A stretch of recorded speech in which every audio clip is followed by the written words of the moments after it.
The National Legal and Policy Center, as well as family members of victims, are speaking out on the Biden administration's stance on the death penalty for the Boston Marathon bomber. One America's John Hines has more.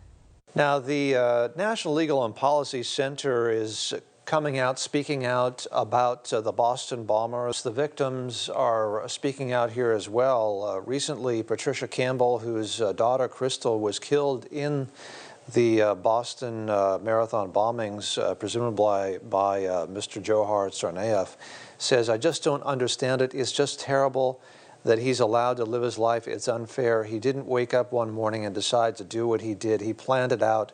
He did a vicious, ugly thing." What do you make of that comment from the mother of one of the people who died in the marathon, the Boston Marathon attack? Yeah. Well, I agree with her 100%. And to put this in the context, Tsarnaev was found guilty. He does not dispute his guilt.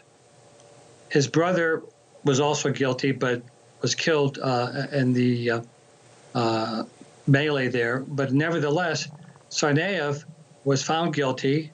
The jury unanimously imposed the death penalty. He appealed it to the First Circuit, just the death penalty.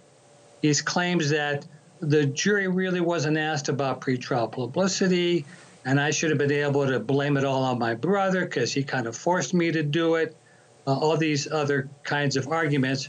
And the First Circuit said, "You're right, well, you should get another bite at the apple for another death penalty sentence before another jury."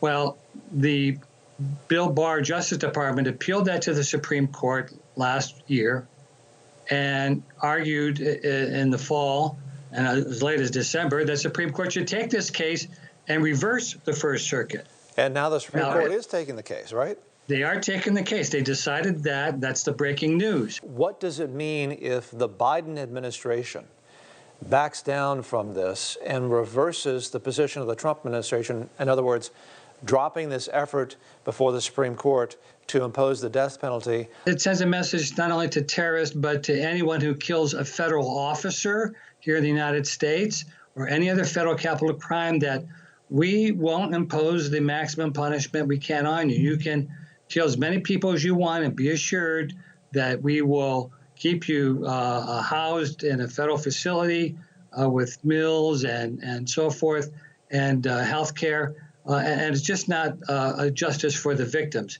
And I dare say a majority of the American people would oppose such a position. Paul Kamenar, legal counsel for the National Legal and Policy Center. Thank you for talking to us on One America News, sir. Thank you, John. Glad to be here.